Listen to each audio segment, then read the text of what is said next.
গত ৮ জানুয়ারি উন্নত চিকিৎসার জন্য বিএনপি চেয়ারপারসন বেগম খালেদা জিয়াকে লন্ডনে নিয়ে যাওয়া হয়। টানা ১৭ দিন চিকিৎসাধীন থাকার পর লন্ডন ক্লিনিক থেকে গত ২৫ জানুয়ারি খালেদা জিয়া ছেলে তারেক রহমানের বাসায় যান। এরপর থেকে ছেলের বাসায় আছেন সাবেক এই প্রধানমন্ত্রী।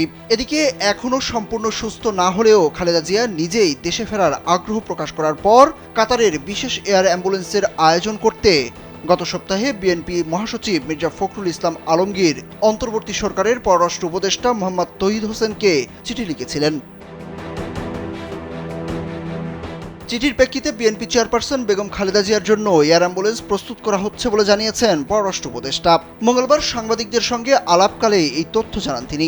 পররাষ্ট্র উপদেষ্টাকে লেখা ওই চিঠিতে বিএনপি মহাসচিব বলেছিলেন, সাবেক প্রধানমন্ত্রী খালেদা জিয়া উন্নত চিকিৎসার জন্য বর্তমানে লন্ডনে রয়েছেন। তার শারীরিক অবস্থা স্থিতিশীল, তবে আশঙ্কামুক্ত নয়। তিনি এপ্রিলের শেষ সপ্তাহে দেশে ফেরার আগ্রহ প্রকাশ করেছেন।